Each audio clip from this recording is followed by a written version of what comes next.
Yeah, it is another episode of the Autumn Windbags. RJ Clifford, Juan Soto. Let's have some fun today. We don't do green screens on this show. So Soto is literally flying in a helicopter right now over Allegiant Stadium. It's hovering perfectly. I'm hanging out of a Goodyear blimp with no wind whatsoever. No wind, no gyrations. Perfectly situated. We were going to get you a studio, but we thought, no, let's just fly him over Allegiant Stadium. With perfect weather. It's cheaper. It's better. Yeah, all I had to do today is go sit through a 2-hour presentation, and I got a free helicopter ride. I said, you know what? I know the perfect way to use it. There you go. There's nothing we won't do for the Windbags. It's that important to us. You know, question of the day. We don't do it all the time, but we thought we'd bring it back. And I thought we got with, a really, really easy question that won't involve any controversy or discussion or arguments. Everyone will all be on the same page. RJ said sarcastically. Who will be the Raiders starting quarterback week 1? And here we are 1 week before the draft. The only Raiders on the depth chart that have any chance of playing are Gardner, Minshew, Aiden O'Connell. As of right this second, the Raiders are still sitting at 13. There hasn't been any trades of up or down or whatever. There hasn't been any new giant news about quarterback. And yet, no one really truly knows, from Mark Davis to Tom Telesco to Antonio Pierce to Soto or me, who the starting quarterback is going to be for the Raiders week 1. So we ask you, let us know in the comment section. Who do you think the Raiders starting quarterback will be week 1? This is your chance to sound off and say, I called it. I called it in April that we were going to draft so-and-so, or so-and-so was going to beat out so-and-so, or that's what was going to happen. This is your chance to sound off. Because I have my feelings, Soto. I have my guesses. I'm doing the math, right? Like, okay, well, these are the quarterbacks on board, and this is our spot in the draft, and so I think so-and-so. But if you think there's an over 50% chance that any name is quarterback, I think you're crazy, but I want you to sound off and be able to say, I told you so, come early September. Well, when you don't have a lot of information, because we're missing a big piece of information, we're missing who the third quarterback is going to be. Mm-hmm. Is it going to be, one of the rookies that we draft? Is it going to be somebody that we get off the street? Is it going to be an undrafted guy because we didn't draft the guy, in the draft itself? There's a lot of unknowns, so you got to think logically. Number one, you got to follow the money. Minshew's making more money. He's got more starts. He's got more experience. He hasn't played bad when he started. In that respect, that leans a little bit towards him. Now you talk about, offensive familiarity. Both of these guys are coming in brand new offense. He's a brand new OC, so you can't give O'Connell the heads up on that because he's been in the system for 2 years, because he hasn't. I don't know that if we pick without picking any one of the top two. Those are the only two quarterbacks I see starting right away. Is Caleb Williams and Jayden Daniels. That's it. The other guys, they're going to sit for a little bit, I think, before they start. So it's not going to be. Well, I think there's a possibility like a Penix or a Nix. I don't think so. Could start. No, I don't think so. There's a big issue that I have with quarterbacks who haven't had to adjust protection, who haven't had to, take snaps under center. There's nobody on the sidelines with a big cue card showing them, what the plays are and stuff like that. It's a whole different ball game in that respect. There's going to be a learning curve, especially for those two guys, because those offenses, those were like run and gun, look for a couple of hand signals and a cue card and off you go. The checks were made by the coaches. They didn't make their own audibles and stuff. They didn't do their own audibles. And they're not like unique snowflakes when it comes to that. Like a lot of college quarterbacks come into the NFL like that. But, my main thing is, if you're going to start in the NFL as a quarterback, you have to be able to protect yourself. And if you don't understand or have a high level understanding of protection, of sliding protection, of blitzes, of where the pressure's coming from, stuff like that. If you haven't had to do it, I don't see them starting right away. Well, we can definitely eliminate any free agent quarterback right now. There's no free agent quarterback that's going to start over Gardner or Farva, right? We can eliminate that.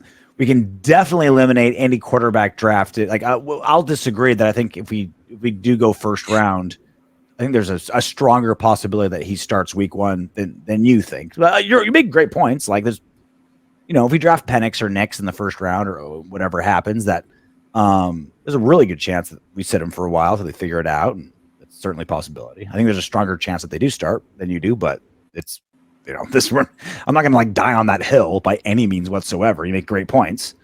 But unless it's a first round, or maybe, and we'll get to it later in the show, there's these possibilities that Penix slips into the second or, and Nix in the second.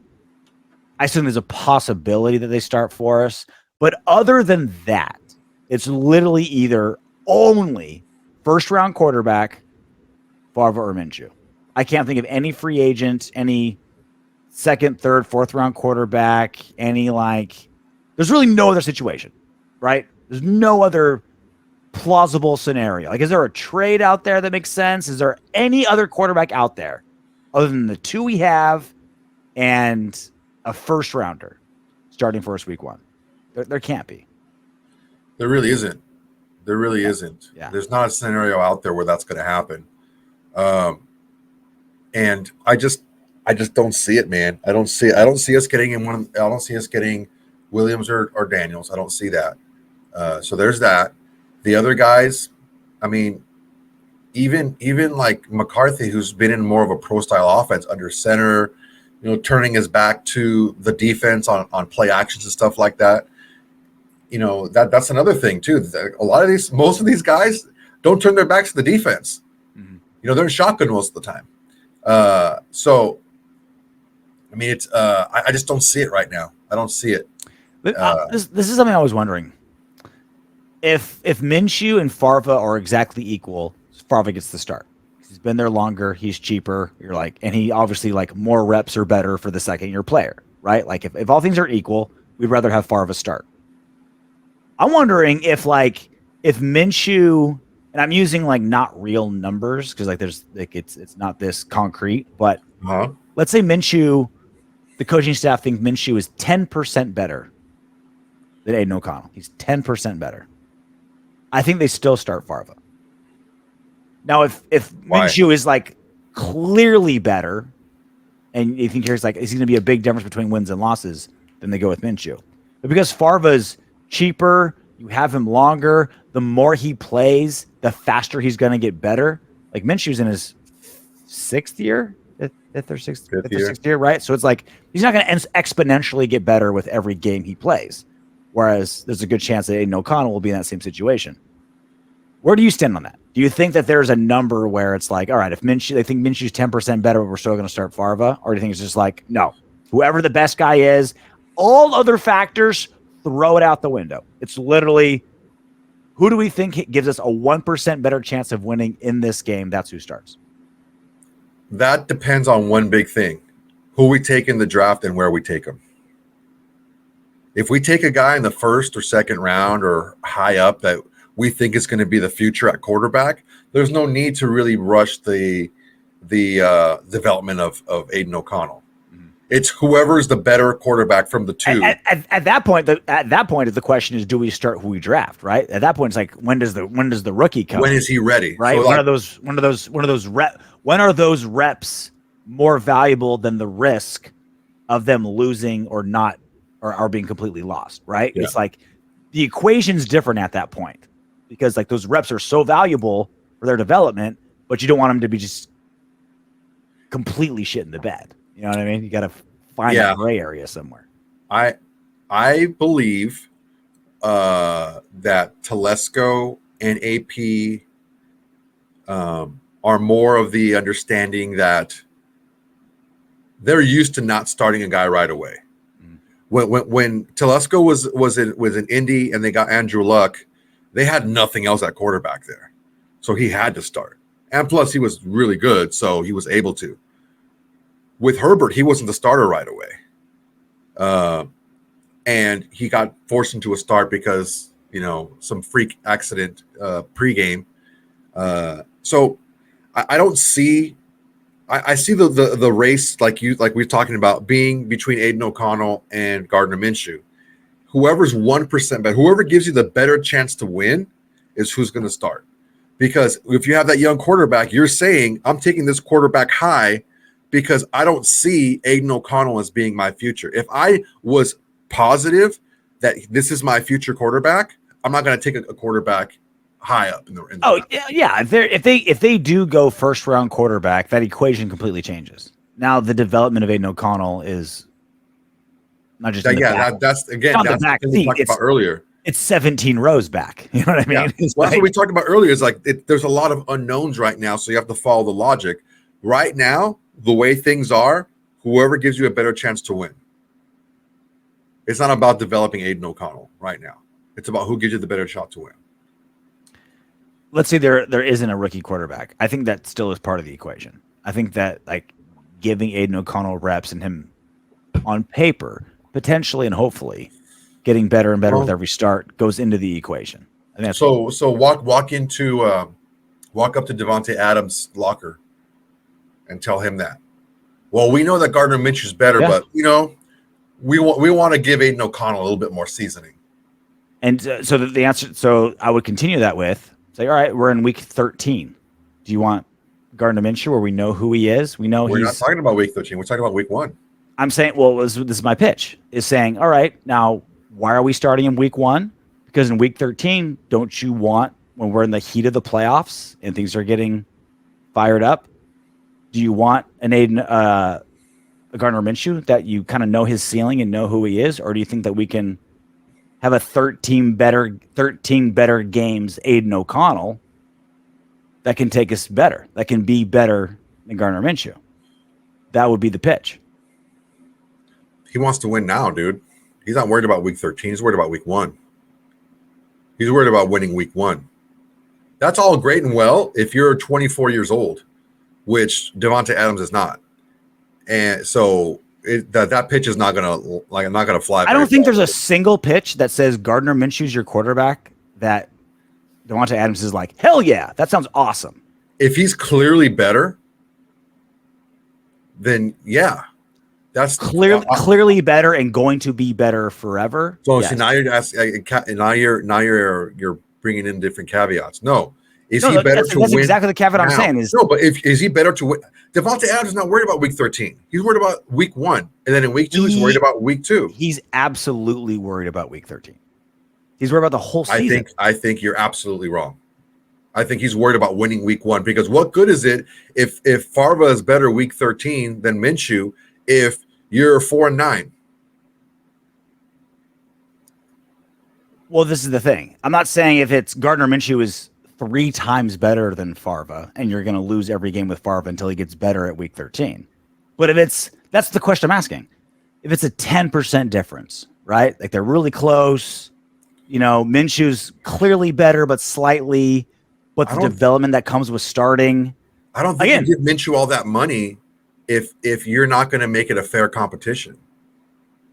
We know what Minshew is, and there's literally no scenario we go to Davante Adams and say Gardner Minshew's your quarterback, and he's like, great, perfect. That's exactly what I wanted. We are set, right? Like there's no one in that building.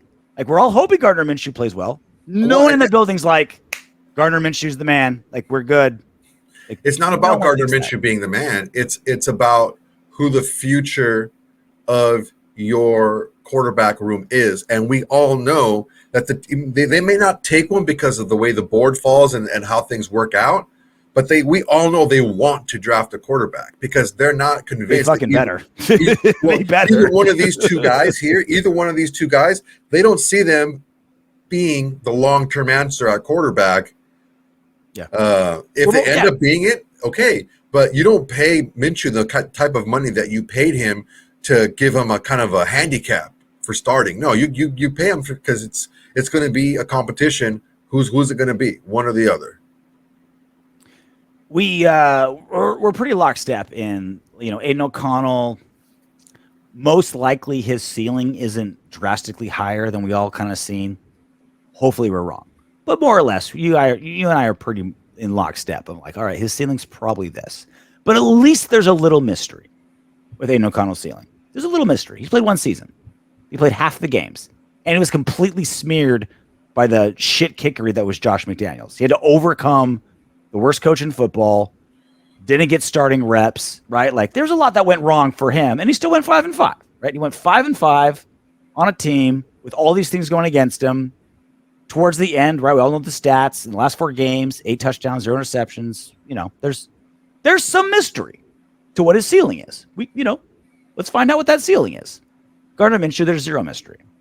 And I think that's the selling point to Devontae Adams or any other veteran on that team is, okay, Gardner Minshew, we're glad he's a Raider.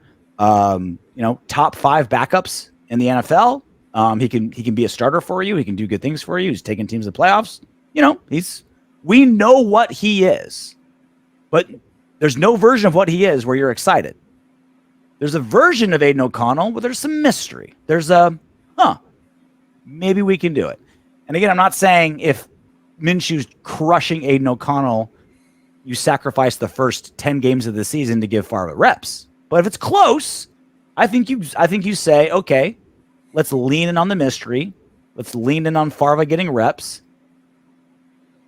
And Minshew sits if it's close enough, wherever that number of close enough is. We're just gonna have to disagree on that. Gardner Minshew took a team that was 2-2, 2-3, something like that, and they were a 1 drop pass away by a running back from making the playoffs. So he's shown that he can do it. He's shown that he can win games. So. You see his mullet on his when they did the Raiders social, did all the players showing up for voluntary mini camp on Monday. You see that mullet, dude? It was tight. It was like a mohawk mullet. Yeah, that was Southern right there. That's a Southern mullet. That sucker is nice and tight on the sides and flowing on the back. That was a mosh pit mullet in Knoxville. Oh, that was like a Sunday mullet right there. That's like you go to church to scoop some ass. Oh, you think so? I thought opposite. I thought it was like I'm doing windmills in the mosh pit for Motorhead type mullet. I don't know, man. That's how you. You saw church? Things. Jesus in that mullet? I've been to Tennessee. Things are like I'm in the country of Tennessee. That's some country shit, right? That's like country strong right there. That's your question of the day. Who will be the Raiders' starting quarterback week 1? I'll tell you right now, nobody knows the answer. But if you think you do, and you have a chance to gloat. Look, I'm not gonna shit on you guys for feeling the way you feel. Just give me a little bit of, There's a lot of huge Favre fans that think he's the man. Yeah, there's a lot of guys that love Favre, and I love him too. But we have to be realistic. Man, I don't like doing that. I don't like falling in love with players until they've shown you what they can do, because that love fools you in everything. You love taqueria. It's the best Mexican food out there. You love the stripper. No matter what she does, you're still going to take her back. You got to be realistic. You got to be realistic about who someone is and who they aren't. We don't think, and again, we bring this up all the time. Like, we fell in love with Favre probably before all of you guys, right? We were into Favre very, very early. Once I saw a picture of him, like, okay, I saw his tape, right? I think I showed you I sent you the. Well, we fell in love with him purely because he looked like, from the movies, right? He looked like Landfill. That was the first thing. And then we saw his tape and we watched him play. We're like, oh, wow. Like, he had all these things going against him. That Motor City Bowl game against Tennessee, he threw for like 500 yards. His touch and his timing, and like the fact he was throwing to like white receivers against Ohio State's defense and still playing well. Like, shit, there's got something here. But the ceiling seems pretty obvious. But if you're seeing something that we're not, right? If you out there are saying like, no, like, this guy's about to explode and become a stud and be our starter, let us know. Look, guys, we've missed it. If you see something that's happening, we missed it. let's just be realistic here. He's not mobile. He doesn't have an NFL strong arm. Okay, his arm's stronger than all of ours, but it's not an NFL. You would say, "Oh man, this guy's got an NFL strong arm." Like, no, dude, he doesn't. And I think everybody, every evaluator, every person we've had on the show agrees he doesn't have a strong arm for an NFL quarterback. So don't come at me with that bullshit, okay? I'm willing to go back and forth and listen to what you have to say. But if you say, "Oh, well, he's more mobile than you think," like, dude, I'm just going to skip. I'm not even going to read the rest of it. I'll read it, guys. No, he won't. I'll read it. No, he won't. I promise you he won't. Well, and it's not even just like strong arm for long balls. It's bad weather strong arm, tight window strong arm. That's the stuff that I think late throw strong arm, like that's off balance strong arm to compensate for not having your feet set. Like that's kind of again these are all the things that we've talked about forever. But if you guys see something we don't and you think it's Farva, let us know, because there's Raider Nation is well behind Farva, and I love seeing it. I have too. Look, I would love nothing more. I love seeing love for Farva. It warms my heart. I want him to do well. I want him to do well. Like, he's already in the building. It was the same thing I said. Like, dude, I didn't like Derek Carr, but I would love for him to freaking just snap out of it and be somebody that be the quarterback that a lot of people thought he was, because he was already in the building. Why would I not want him to do well? Mm-hmm. Of course I want him to do well. He's starting for my freaking favorite football team. Of course I want him to do well. Of course I want Farva to freaking make like a Herculean jump in the second season. Of course I do. He's already under contract. Why would I not want him to do well? I just don't see it. I don't see him being a top 10, top 12 quarter. I don't see that. I just don't see it in him. Comment section. Let us know. Starting quarterback, week 1. So apparently there's a certain level of disagreement between Tom Telesco and Antonio Pierce. The level of disagreement, the consequences of said disagreement are all to be discussed, which is what we're going to do right now. So Tony Pauline had a story. There's been talk about the Las Vegas Raiders wanting to move up for a quarterback. That was reported last week. The latest coming from Raiders draft meetings is that head coach Antonio Pierce wants to trade up for a signal caller. Yet general manager Tom Telesco is leaning heavily to sticking with second-year quarterback Aiden O'Connell, free agent signer Gardner Minshew.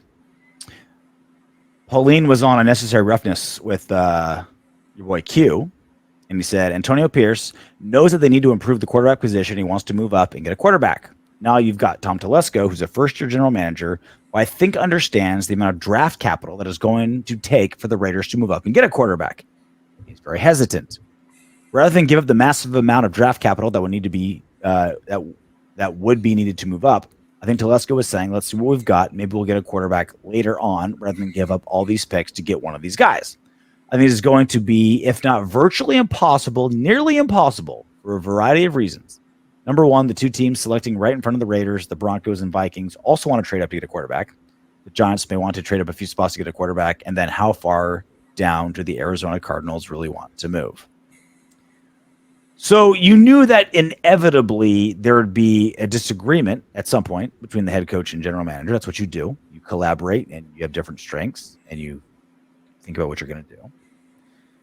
And it seems very on par. It seems very stereotypical that the coach is like, just go. And the GM is like, let's do the math. Yeah, I mean, it's makes sense, right? It's common, right? The coach thinks next year and the GM thinks 3 to 5 years down the road. Mm-hmm. So I can definitely see why, because AP wants to hit the ground running and he wants his guy because he wants to win right this second. And Telesco knows that it's not always possible to do that and still set yourself up for long-term success. Mm-hmm. And this is probably a conversation going on in New York, in Denver, in Minnesota, possibly in Seattle. I think it's a conversation going on in 32 franchises. A GM that's like, here's my plan, here's what I want to execute, and a coach that's like, here's how we win right now. You know what I mean? I think this is a very usual conversation. Yeah. My question is, how aggressive, when they're saying like Antonio Pierce wants to be aggressive, how aggressive is that? When they say Telesco wants to be conservative, how conservative is that? Right? So like conservative can be trade up from 13 to 11. That could be conservative compared to whatever, right? Antonio Pierce's aggressive could be trade up from 13 to 11, or it could be trade up to 1, right? Trade everything for 1 or whatever.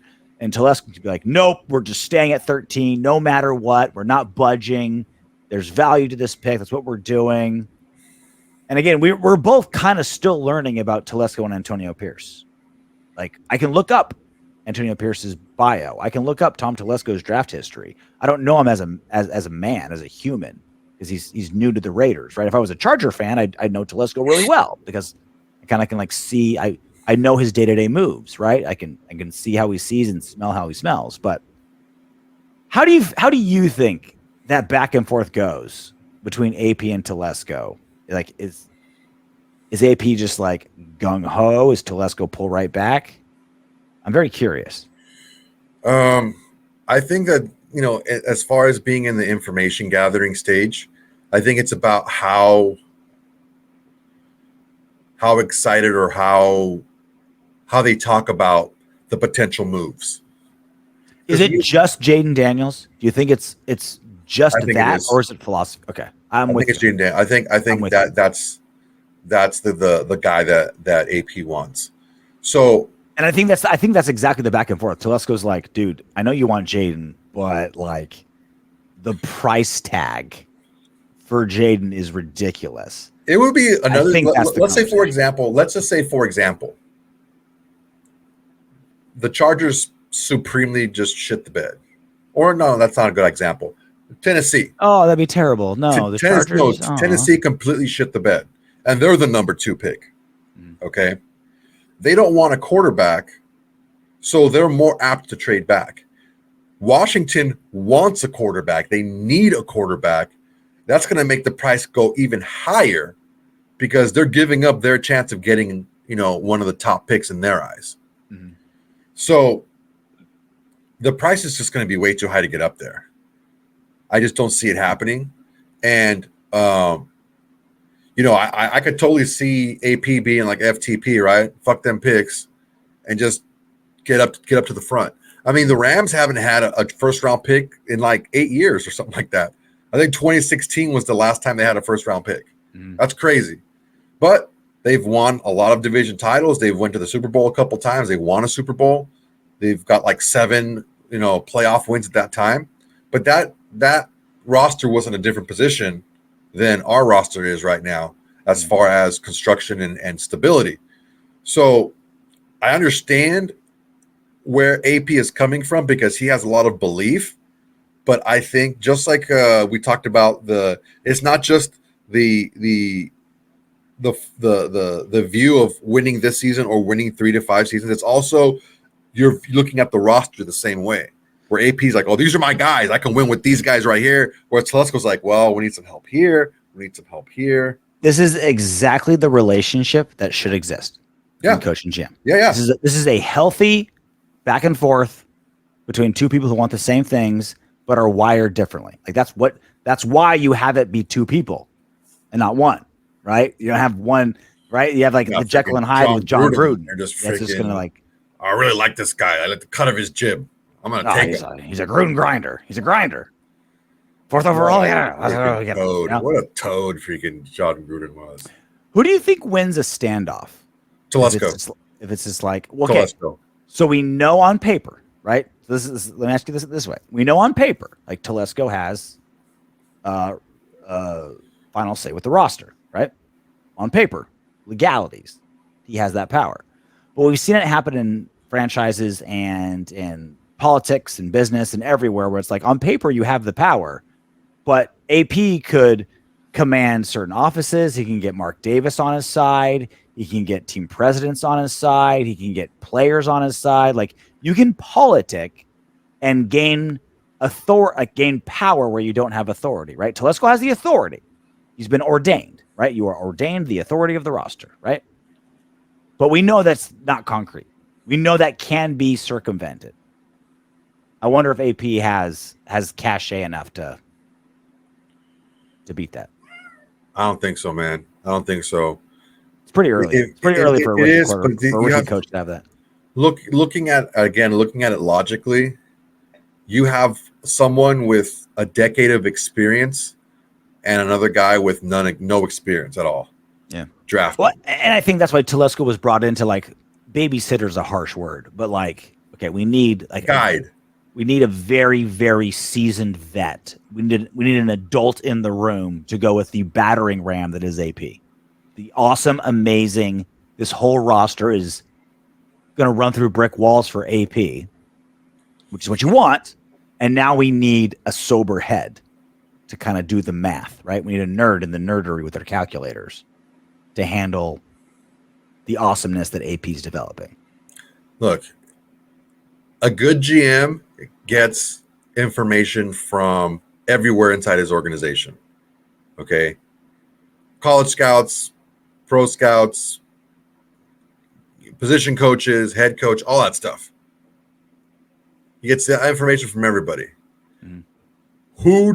Whose information does he weigh the most? Is it the head coach? Is it his assistant GM? Champ Kelly? Who is his college scouting director? Who? I think that is Champ Kelly, actually. Same dude. Double champ. So it's like, it depends. It depends on whose input you value most, because he's going to get input from a lot of different places. And I just think, this next week right now, I think all their visits are done with.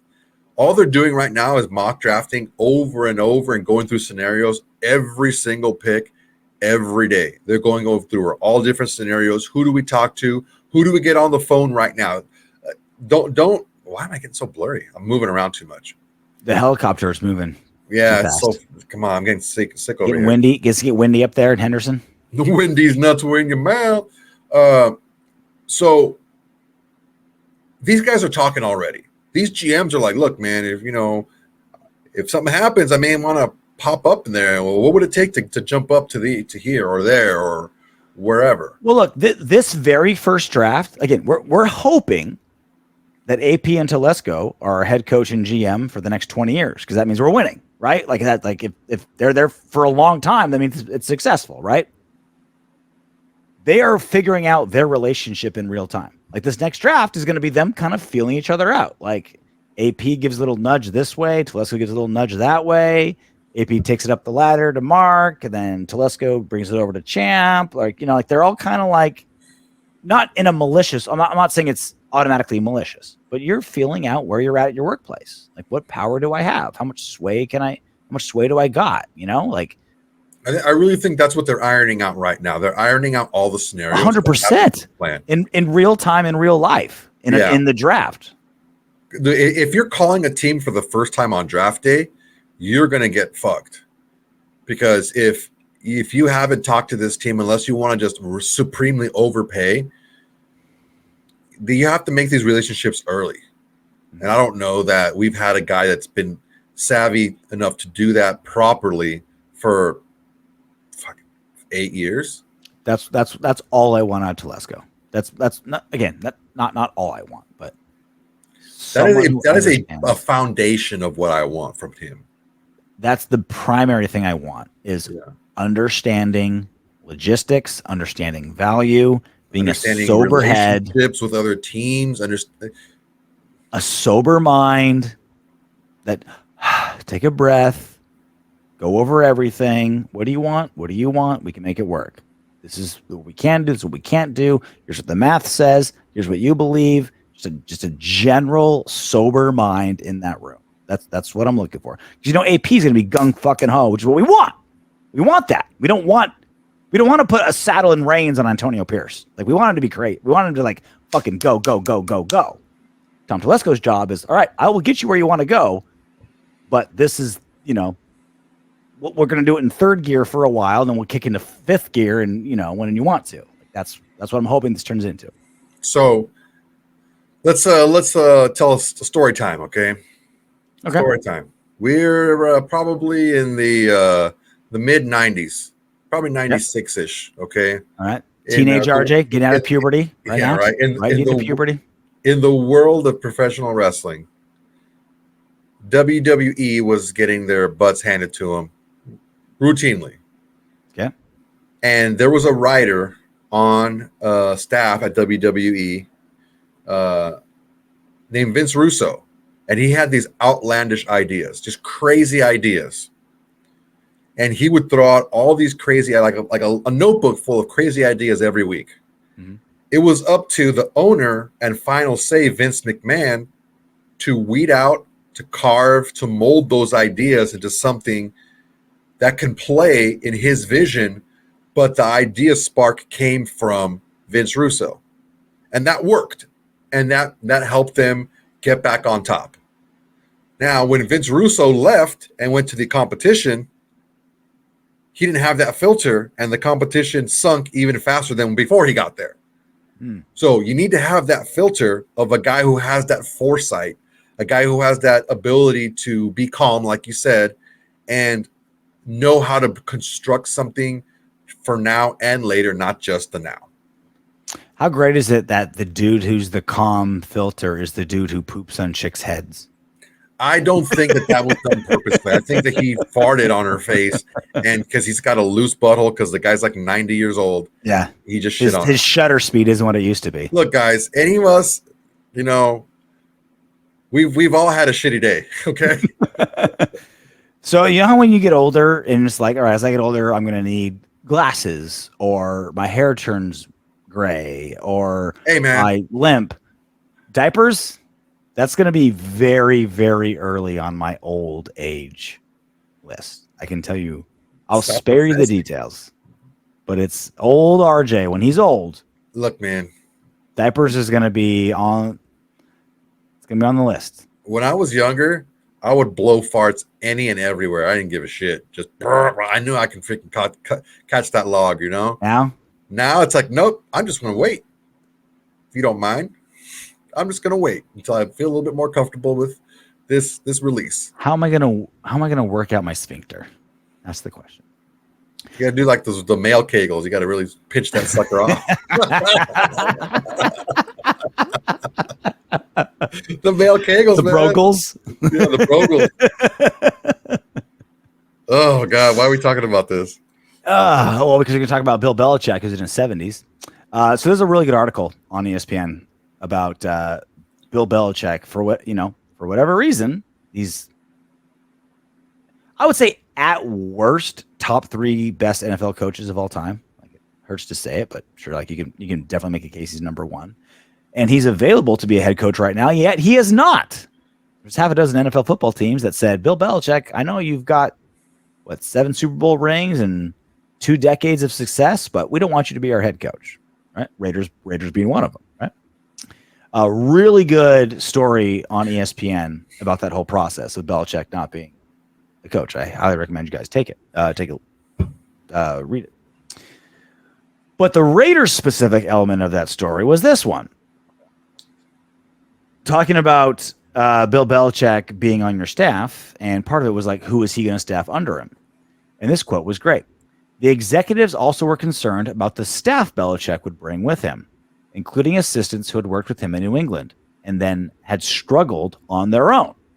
Josh McDaniels, we're all very aware of, Joe Judge, Jack Easterby, Matt Patricia. At one point, Arthur Blank, the owner of the Falcons, asked Belichick why his charges had failed elsewhere. Belichick replied that he thought they were better soldiers than generals. Now, I think that's undoubtedly true, that the success that the squads under the Patriots, that Patricia, Judge, McDaniels, the list goes on and on and on of offensive coordinators, defensive coordinators, linebacker coach, whoever under Belichick. They had so much success in New England, but basically no success anywhere else. Literally only Vrabel, who wasn't a coach under Belichick, just a player.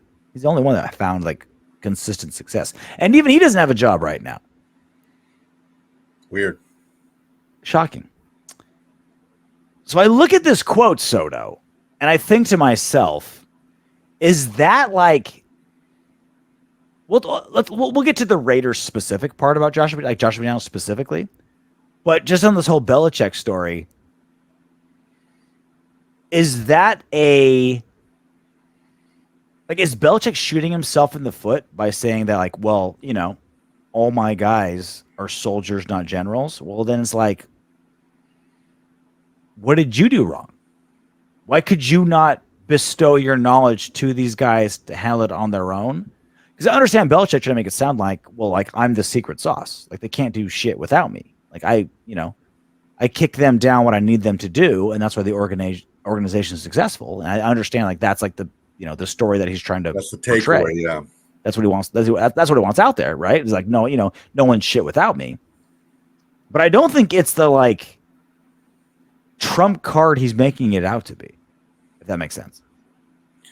Yeah, it's really concerning for me, someone who's been in leadership positions before, that none of the people underneath him have succeeded in being promoted, have succeeded in that promotion.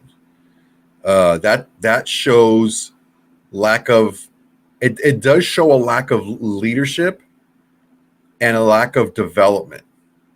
And it might just be a mindset where I'm not going to teach you why I do things. I'm just going to tell you to do them. And they're going to work. I'm not going to tell you why. I'm just going to tell you what. And if you're right, it can work, like Belichick, if you're right. But it doesn't help the people around you to learn why you do the things you do. And that's an issue. And I don't know that that's such a huge issue for an owner, because he's not hiring an assistant coach staff. Factory. Yeah, he's not hiring. He's hiring a guy that can win football games now. But you have to look at what the mindset is when you have somebody who's like that. And depending on who you believe, Robert Kraft is either the biggest cock block in history, or he's just a friend trying to be honest with another friend who's an NFL owner about what they'd be getting if they hired Bill Belichick. Now, on Josh McDaniels specifically, we all saw how he wasn't a general. He was just a soldier, very specifically under Belichick. But you got to imagine, like, this whole the whole Tom Brady factor of all this is another part of it too. Like, was it just Tom Brady that held this together, or was it Bill Belichick? Because none of these guys have, like, Tom Brady succeeded without any of these guys. None of these guys have succeeded without Tom Brady. None of them. McDaniels, Belichick, none of these guys. As time goes on, it feels like it wasn't Belichick's Patriot way. Like it was Tom Brady that was the glue. Yeah, it was Tom Brady's play and his mental fortitude, who was able to take that type of coaching for a long period of time. And he was able to decipher the why, not just the what. So he was able to take that somewhere else. And everyone says like he was the ultimate teammate. Like, he was like the best teammate. Like Antonio Brown, he was like, imagine letting Antonio Brown stay in your house. Giselle is your wife. You have little kids, and you have this dude like, no, yeah, AP, you can live here. Like that's a level of sacrifice as a teammate I wouldn't make. You know, dude, giving him a place to stay, I wouldn't give AB advice. I wouldn't give him anything. I wouldn't let AB watch my pet turtle, let alone sleep down the hall for my daughter. Dude, I wouldn't let him like make sure that my sprinklers came on every day. I wouldn't let him near anything. Because he'd be like, house. Oh, you need a sprinkler? Yeah, he'd just start pissing everywhere. Boop, boop, boop, that freaking 13-inch dong of his. So there's been so many mock drafts leading into this draft, as always. But there's one of them you really liked. You brought it up. You texted me this morning, and we're big fans of Dane Brugler on this show. Big fans of the Athletic. I love his stuff, man. It's really good draft. Have you seen his beast scouting report? Went through the whole thing. It's a whole PDF. So freaking good. It's called the Beast for a reason. Yeah. So there's a ton of mock drafts out there. We're not saying that this is the one that's going to happen, but it looks pretty awesome if you're a Raider fan. So here it is. They went Terry and Arnold, the cornerback from Alabama, with our number 13 pick, traded up to number 29 to get Michael Penix Jr. That leaves no picks in rounds 2 and 3. For 4, Braylon Allen, Wisconsin, running back number 5, Jamari Thrash, sweet name, wide receiver, such a good name. Number 6, Walter Rose, tackle, Stanford. Number 7, Layden Robinson, guard, Texas A&M. Number 7, Evan Anderson, defensive tackle, Florida Atlantic University. So you text me at like 6:15 a.m. this morning. You're so jacked on this mock draft. Yeah, I was like waiting for my chick to finish her set at the gym, and I'm like, oh my God, hurry the hell up. I'm just like, oh. Now looking through it. Look, I'm not so concerned about the actual names themselves. There's a couple that I'm like, all right, cool. We got the quarterback. We got the quarterback. I mean, I like Michael Penix. There's a lot to like about him. Picking him up at the end of the tail end of the first round, it's a great play, especially if it only costs you a 2 and a 3 this year. Doesn't cost you anything any other years. Oh, actually a 5 next year. I think we gave up as well. It was pennies further out. Pennies for what we were getting, and I liked the construction of the draft and the players that we did get. I like those players. We need a young running back to pair with Zeus. Amir Abdullah is not a long-term, he's not a long-term answer. Mm-hmm. We need a third wide receiver. Keelan Cole's, I don't think he's around anymore.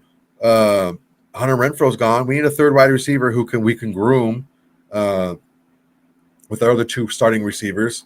We need some depth and help with Whitehair being signed from the Bears, who's familiar with Getsy's offense. I think we can roll out with what we have right now and have a pretty decent offensive line. Mm-hmm. These guys that we draft don't necessarily need to start right away, but the guys that we did get are guys that show some promise. So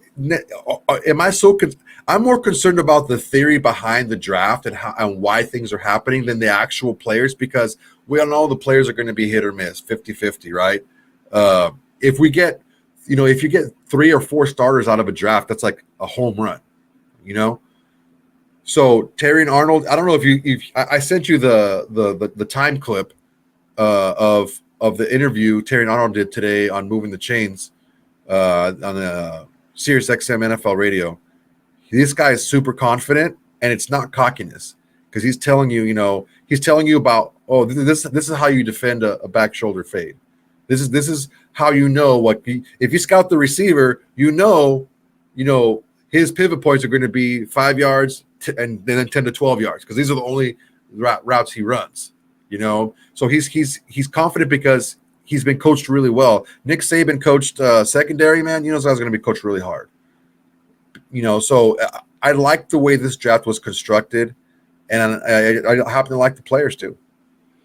I understand the like you say, the construction of this draft, right? Like what we're saying with number 13, it's all right. If all the quarterbacks are off the board, that means that there's a lot of something else. And what this draft is strong at is what we need: cornerback and tackle.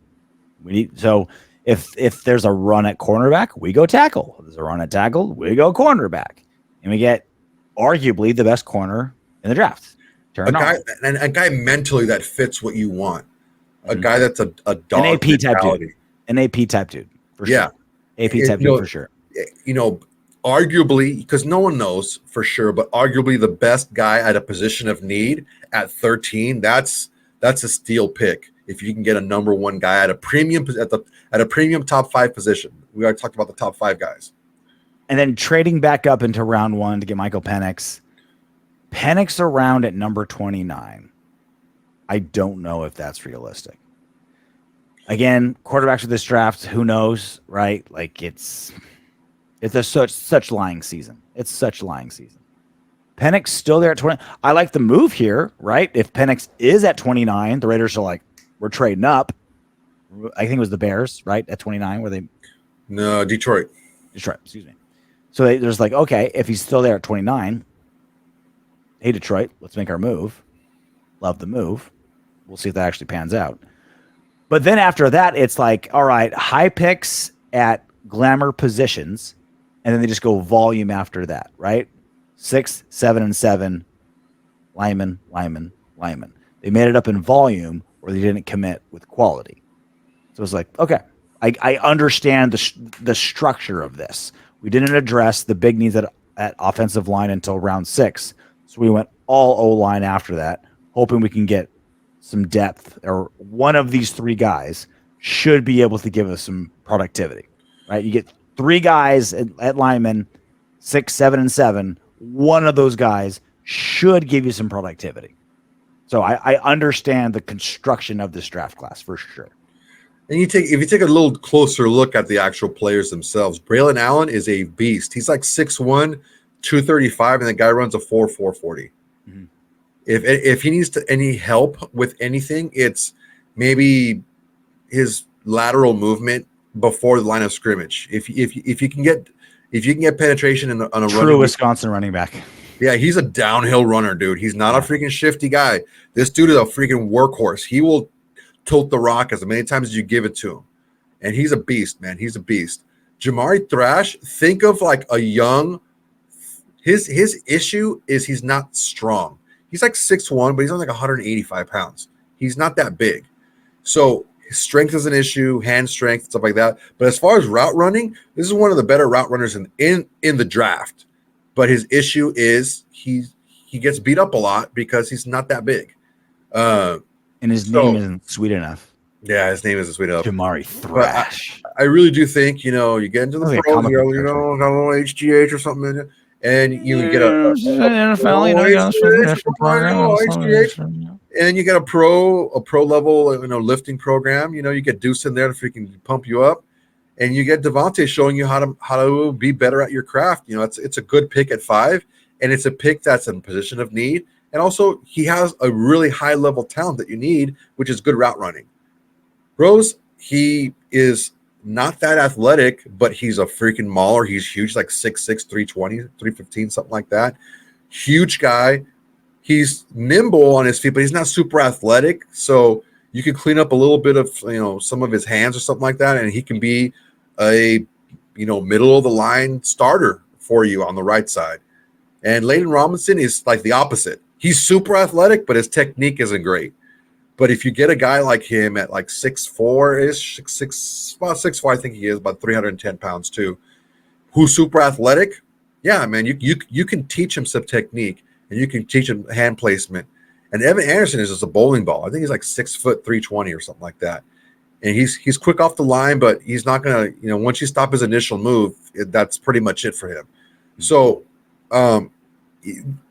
they all fit, they all make sense. And it's rare that you get a guy that isn't a Raiders, a Raiders writer to hit every one of those picks at a position of need that fit into what we're looking to do. And that's why I really like this mock. It was a good mock, and also he leaned on the Raiders writers at The Athletic. Like he attributed Vic Tafur said this about what they want to do about this position. And so he leaned on the stat, the vast girthy staff at The Athletic, which part of their benefit, right? You've got girthy, rotund. This last story I want to get to before we get to what up Windbags. Robert Spillane is such a blessing. Undrafted free agent, random college, bouncing around, and he's turned into our man. I was like, fuck, why would we give him a 2-year deal? Who is this guy? This doesn't make any sense. Thank God they did. Wow, they saw something that certainly I didn't, right? Dude, and, he was on the defensive Jacoby Myers. I liked him. I saw tape when he was starting at the tail end of the year in 2022 with Pittsburgh, and I'm like, all right, well, I see something there. He played really well once he was given playing time. I didn't know it was going to be this good. And it was also he was famous because he had a great tackle one time. You know, like that's what kind of like how everyone knew his name. And now he's getting like pick sixes, and he's amazing in coverage, and he's running defenses. And you're just like, even optimistically on tape, he never had any of these things. Thank God we got him. Thick ass neck. And he gave this answer to the hip drop rule that's out there. And you ask any NFL linebacker, oh, hey, you know, the NFL Rules Committee, a bunch of bureaucrats are trying to make your job harder. What do you think about that? Here's his answer. Do you have any opinion on the hip drop rule, and you know, with all those changes being made, how do you think that will propel you to become a At the end of the day, it's a rule. We've had rules in this game forever. You either learn how to abide by them or you get penalized. At the end of the day, I am somebody who's a big proponent of player safety. So if the stats are true, if people are getting injured at an unnecessarily high rate because of a play that could be stopped, I believe it's good for the game. I am all about the longevity of football as a whole, and I love this game of football, and I want to see it played for 100 years from now on. And yeah, if it's for the betterment of the game, I'm all about it.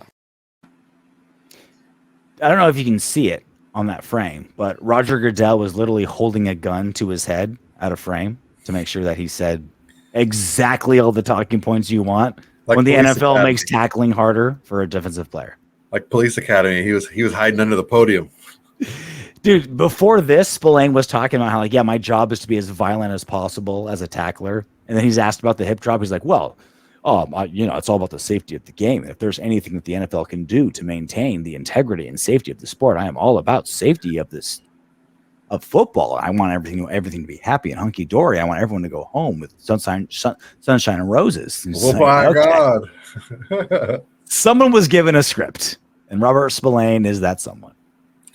Yeah, the media relations really just kind of broke it down for him before he went up there. They did their job. PR is getting a raise because they got Robert Spillane, thick neck Robert, who's just out there to hurt people. Like, oh, I broke my hand. Take me out for 45 seconds because I want to crush someone's skull.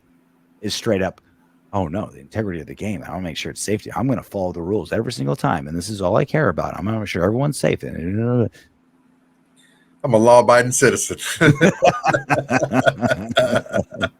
was so great. I thought it was funny as shit. It was hilarious. Ready to see what Windbags? Yes, sir. Janoi Kresva. I would have loved to see Jayden Daniels versus Michigan. Guaranteed you he would be a sub 60 quarterback rating. Well, yeah, because Jayden Daniels didn't play anyone good playing in the SEC. You know, nothing but shit defenses. Man, look, when anyone says guarantee, you know, they're just talking like straight out of their butt cheeks, you know. And I understand what he's saying because the probability is he would have had probably one of the tougher games because that defense was legit. I would love to see Jayden Daniels versus Michigan defense. No, like for sure, I would. But to guarantee he would have a sub 60 QBR, that's he not played giving Jayden Daniels defense. enough credit. And at Alabama's, like, he played some good. This isn't a fucking like NC like Division II quarterback. Like, he played the best. He's the Heisman. He's the Heisman winner. Yeah, he has a couple of receivers that are going to go probably in the first round of the draft, and he had weapons galore. He has a couple more guys that are going to be probably in the first, second round next year. Mm-hmm. So look, that offense was dialed in. He not only beat those really good teams, he put up a lot of points against those really good defenses. Raiders guru. The team is not lukewarm on Aiden O'Connell. You are lukewarm on Aiden O'Connell. I think this might be Aiden O'Connell. Are we more lukewarm than the team? I feel like we're about as hot and bothered on Aiden O'Connell as anyone in that building. It's a common thing, man. Whenever you don't agree with somebody, they feel you're on the polar opposite end. And that doesn't necessarily have to be the case. You and I are really big fans of Aiden O'Connell. we want him to far exceed our expectations because he's already on our team, right? But looking at it from through a realistic lens, there's a lot of things that he just can't get better at. He's not going to get more mobile. He's not going to get a supremely stronger arm. Those are things, and I broke it down last week. When you separate the best, the really good elite quarterbacks from just the good ones, it's how often you can make a play even when the defense is right. And to do that, you have to extend plays, and you have to be able to fit the ball in the tight windows. And those are things that need traits that Aiden O'Connell does not possess. And we're hearing Antonio Pierce straight up. I think what Raiders Guru was getting at is Antonio Pierce has been like very vocally positive about Aiden O'Connell. And it didn't hit me until like a day or two ago. Like there's the obvious reason where it's like, look, he's our second-year quarterback. Like, why would I shit on him? Like, why not shovel positivity in his direction? Like, why wouldn't I? Like, he played his heart out. He did everything I asked him he could possibly do. And he's going to be he's going to be a quarterback of ours, whether he's QB1, 2, or 3 or whatever for several years to come. Hopefully he's in the Raiders building for a long time. We want him to be full of confidence and getting better and want to be here. Like there's no bad reason for AP to not hype up Aiden O'Connell. But it didn't hit me until a couple days ago. What if he's hyping up Aiden O'Connell for a trade? Like if he does get his way and we spend a giant check of picks and whatever to get up to number 3 or whatever it takes to get to Jayden Daniels, Aiden O'Connell is probably part of that trade. Because why would you want Aiden O'Connell and a rookie quarterback? Right? Like it's kind of like especially when you're paying Gardner Minshew so much money. Yeah, it's like it's kind of redundant. So he'd probably be in part of that trade. So is AP hyping up Aiden O'Connell just for Farva to be like more confident and be a better player, or because he's trying to add a little extra trade value to him because he's gonna be packaged into the King's ransom that's gonna be necessary to get into the top 3? Something that hit me this week. Yeah, man. Look, I don't have to necessarily agree or disagree because I'm trying not to go down that road with a lot of things, especially when there's so many unknowns. I'm trying to be able to follow logic, and I can follow that logic, and it makes sense. It's not like, yeah, I can follow the logic, but it's like super like out of left field. No, that's because we've seen that happen before. If we let's say we do write a huge like whatever it takes to get in the top 3. Like let's say we do that trade. We're stupid not to involve Farva in that trade because whatever quarterback we get, like that's our project. That's our development guy. That's our young quarterback for the next 2-3 years at least, hopefully longer. So Farva doesn't fit into that picture at all, right? You got Gardner as to keep him, and there's also like you're outlining reasons to trade him away. You have Minshew on a short deal, only 2 years. You want to have a capable backup with 17-game season. You want to have a capable backup. We've seen 60 quarterbacks started games last year. So you want to have the backup quarterback is no longer a clipboard holder. That guy needs to be able to go in there and go. Yeah. So, I mean, I understand keeping Farva and allowing him to develop, even though he's not the future answer as a starting quarterback. But the probability of it. But if we can also save ourselves some trade capital. I agree. Right. No, because he's only going to be in his second year. He was a 4th rounder for us. I get it. We can get a second rounder for Aiden O'Connell. I agree. Like in a package. We got him. He was a 4th rounder. Last pick of the 4th. I think he performed above. He takes some of the sting off the package, right? I think so. Yeah, I agree with that. I think he's probably worth more. He's probably worth equal to like maybe a 3. Because I think had he had the same situation going into his senior year that he had his junior year, I think he would have been like a late 2, early 3 pick. He's shown enough where there's a quarterback coach and offensive coordinator out there that says, I can win with him. I can make it happen for him. You know what I mean? I think he's shown enough where all it takes is one OC, one QB coach, one head coach to be like, oh yeah, I can I've got the genius. I can make it happen. And again, like, do I want Aiden O'Connell to be on the Raiders for 10 years? Absolutely. But if we can turn him into, all right, we're paying a king's ransom to get into the top 3. Upgrade. And he can take some of the sting off that trade. And why would we have 2 essentially rookie quarterbacks on the same roster over the value that we can get for him? If we make the trade, I follow the logic and it makes sense. He needs to go if we do a trade like that. I don't think we're going to. I don't think we're trading in the top 3. But if we do, he needs to be part of that package. Watch it happen. I just freaking shit my whole ass out. Like, oh my God, we did it. Frank Pulleri. Pulleri? Hockey is great to watch, Soto. Give it a chance, my friend. I can watch hockey live. I was shocked how much hockey support we got in the comment section. Well, they're Vegas guys.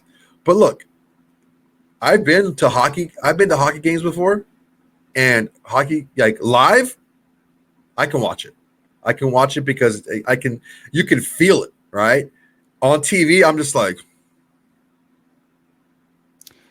the best do anything for me. The 2 best sports to take a chick to, like that's just, she's not a sports fan, but you want her to like what's easy to understand. MMA. Fights, yeah. Number 1, fights. Any type of fights. 2 is hockey. Because it's so easy to understand. High action. It's like once you explain, like offsides or like icing, 99% of it, it's easy to understand. Like there's the puck, you're putting it into that net. That's it. That's all you got to really get. For sure, man. I remember it's high energy. Julio from the gym, he had a fight at Commerce Casino. Yeah, it was Commerce Casino. And it was the one before they moved into that big tent outside. So it was before pre-COVID. So it was the one in the ballroom still. And we had seats like right in the front, like for line. One of the line fights last like cards at the Commerce Casino. We get in there and we're like second row back. And the first fight, or these guys are just elbowing the shit out of each other. And you just hear that thud smack, thunk, thunk, thunk. And she's like, I wasn't prepared for all that. Like, I was like I didn't think there was going to be like that. And I'm like, yeah, man, when they get in there throwing those elbows, they sound nasty. That's when you knew she was moist. Oh, yeah. That happened. I made it happen that night. We had tacos and everything. Oh, it was a perfect night. Fights, food, and fornicating. All right, that's it for us. Next week is the draft. We'll be doing our show a little earlier in the week. We'll do a live show Thursday night for the first round. If the Athletic is correct, we'll have Friday off because we'll have no second and third round picks. But we'll do a live reaction show in real time. Come join us on Thursday. So that means we'll do our big show. We'll record it Tuesday to be live Wednesday, a day earlier. So you have a chance to like listen, watch, kind of live it before we go live. And then it'll be sporadic yet comprehensive coverage all draft weekend. Round 1, Soto and I will be dialed in. And then Friday and Saturday, we'll make sure you guys are covered. Not guaranteed that we'll be there for every single pick. I want to watch the draft, too. I want to listen to it, too. From 2 through 7, but we will make sure you are completely covered. Don't you worry about it. And probably a guest next week, just to change things up. Ooh. Until then. Knock on wood if you're with me.